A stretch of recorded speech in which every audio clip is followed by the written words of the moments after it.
15th April 1939, Air Ministry, Whitehall, London, England. The document that would eventually condemn the Supermarine Type 322 to historical obscurity was drafted on a gray Tuesday morning in a third-floor office of the Air Ministry on Whitehall, typed on standard government foolscap, stamped with the classification Restricted, and circulated under the designation Specification S.24/37, a naval requirement that had been quietly revised, debated, and argued over for nearly 2 years before anyone put serious money behind it. And the weight of what that document represented was not lost on the men who received it, because Britain, in the spring of 1939, was a country that had spent the better part of a decade telling itself that another war was unlikely. And now the intelligence reports coming out of Germany and the naval assessments arriving from the Far East were making that comfortable fiction impossible to maintain. And within the Fleet Air Arm, there existed a specific and urgent anxiety that had nothing to do with bombers over London or U-boats in the Atlantic. It had to do with carrier-borne fighters, with the fundamental problem that the aircraft operating from the decks of His Majesty's carriers were embarrassingly, dangerously obsolete.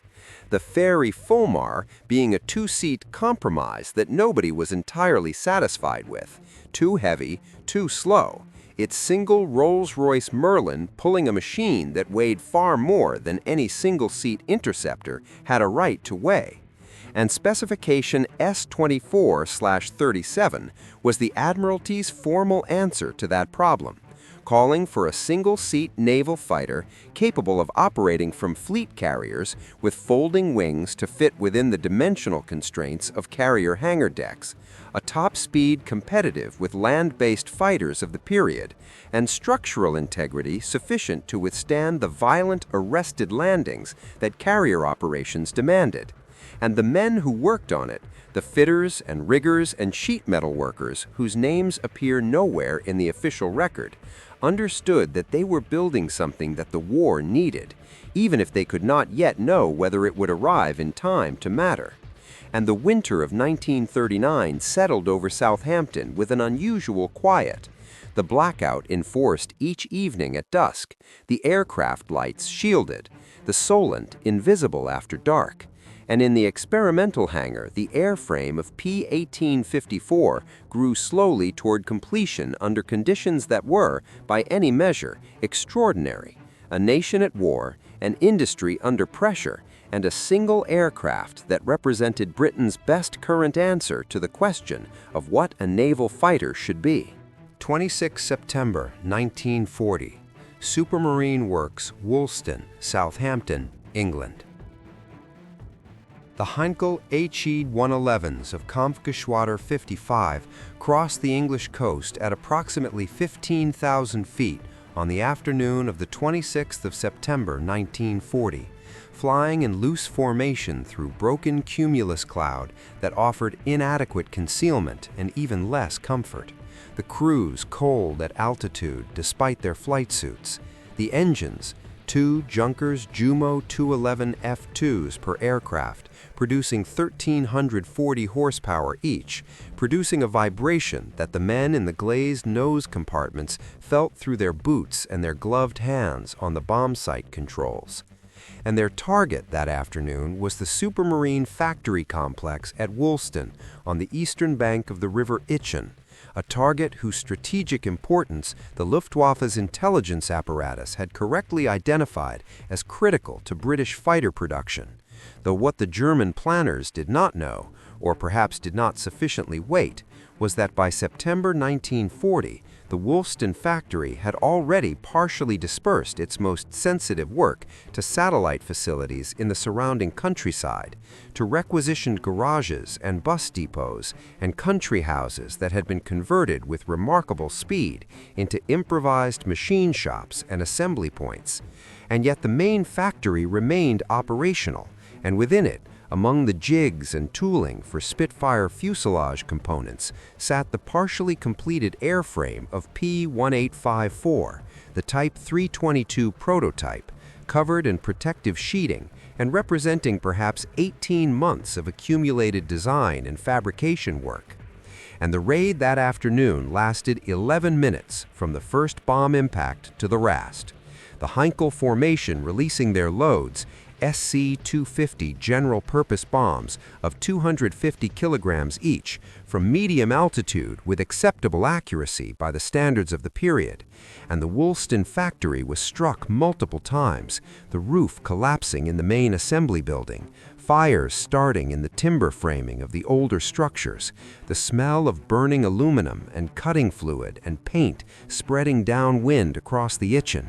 And the workers who survived, those who had reached the shelters, those who had been on the far side of the complex, those who had been outside on errand or break, emerged afterward into a landscape of broken brick and smoldering wreckage that bore only limited resemblance to the place they had entered that morning.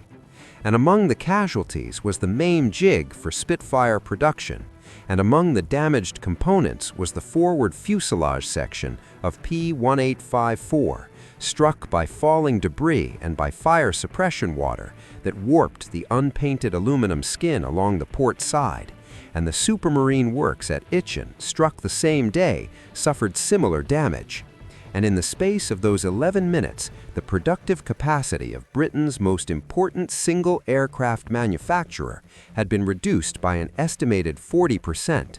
And Joseph Smith, who was not at Woolston when the bombs fell, arrived at the site that evening in the last gray light to assess what remained. His impressions recorded nowhere officially, but preserved in the recollection of colleagues who described him as very quiet, methodical even then, moving through the rubble with a clipboard taking notes, his shoes wet from the fire hoses, his face, according to one account, expressing not despair, but a focused, calculating attention, as though the ruins were simply a new set of engineering constraints to be worked around. And worked around they were, because within weeks the dispersal scheme was accelerating, the Type 322 work moving to the Hendy's garage facility in Chandler's Ford and to other sites, the damaged P-1854 components assessed and in most cases repaired or remanufactured, the project continuing with the particular British institutional stubbornness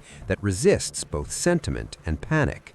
And through the winter of 1940 and into 1941, the prototype was rebuilt and refined, the Merlin installation revised, the folding wing mechanism tested repeatedly on the ground with hydraulic actuators that proved temperamental in cold weather, the hinge points requiring lubrication schedules that the Fleet Air Arms maintenance personnel would have found demanding under operational conditions.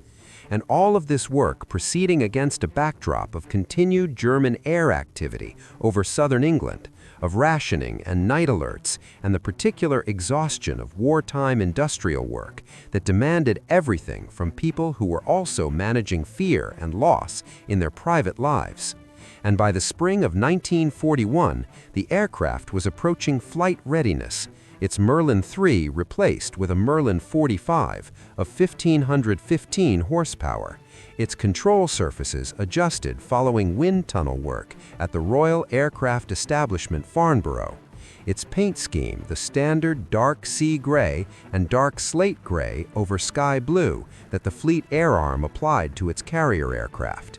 And the men at Chandler's Ford who worked the final assembly looked at what they had built and understood that it was a serious machine, imperfect in ways they could enumerate precisely, but serious nonetheless, built under conditions that would have defeated a less disciplined workforce. And the Solent in the spring of 1941 was cold and clear on most mornings, the light arriving early over the Hampshire coast, and somewhere over that water the Type 322 would eventually fly. The wind across Salisbury Plain in February 1943 was steady and from the northwest at approximately 15 knots, cold enough to be felt through the leather and wool of a pilot's flying suit, and the grass perimeter of the aeroplane and armament experimental establishment at Boscombe Down was grey-brown and frost-edged in the early morning when the Type 322 prototype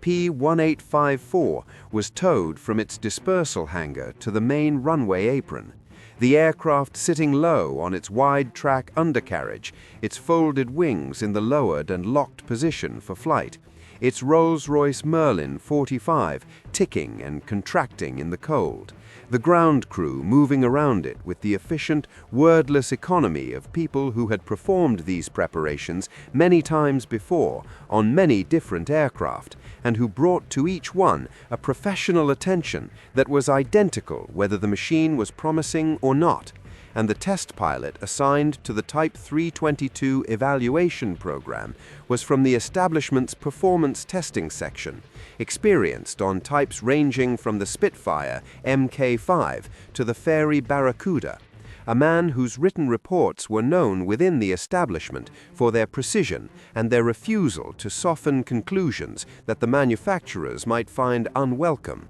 And what he found when he flew P-1854 through its evaluation program, a program that extended over several weeks of intermittent flying between February and April 1943, the sessions logged in the establishment's official records with times, altitudes, indicated airspeeds, and control force measurements, was an aircraft that was competent in some respects and seriously compromised in others. An aircraft that the war had, in a sense, already passed by, because in the time it had taken to design, build, bomb, rebuild, and test the Type 322, the Fleet Air Arm had acquired the Grumman Hellcat and the Vought Corsair under Lend-Lease arrangements with the United States, and both of those aircraft were faster, better armed, and more combat-proven than anything Supermarine had been able to produce within the constraints of S-24-37. And the maximum speed recorded for P-1854 during the Boscombe Down trials was 316 miles per hour at 17,500 feet, a figure that was respectable for 1940, but that in 1943 placed the Type 322 behind the Hellcat's 391 miles per hour and the Corsair's 417 miles per hour by margins that no operational calculus could justify overlooking. And the armament, 4.303-inch Browning machine guns as installed, with provision for two 20mm Hispano cannon in a revised wing, was adequate by the standards of 1940, but marginal by the standards of 1943, when Japanese Zero pilots and Focke-Wulf 190 pilots had demonstrated what .303 caliber rounds could and could not accomplish against well-built fighters. And the wing folding mechanism performed reliably during ground tests at Boscombe Down, but introduced a structural stiffness penalty into the outer wing panels that the test pilot noted in his report as contributing to reduced aileron authority at speeds above 280 miles per hour indicated, a characteristic that would have placed Fleet Air Arm pilots at a disadvantage in the high-speed maneuvering combat that carrier operations in the Pacific and Mediterranean were by 1943 regularly producing. And the carrier compatibility trials, conducted not at sea, but through simulated arrested landing tests using the ground arrestor rig at Boscombe Down, and assessment of the undercarriage's energy absorption characteristics, revealed no disqualifying structural failures, but identified load transfer patterns in the wing fold hinge that would have required monitoring under sustained operational use.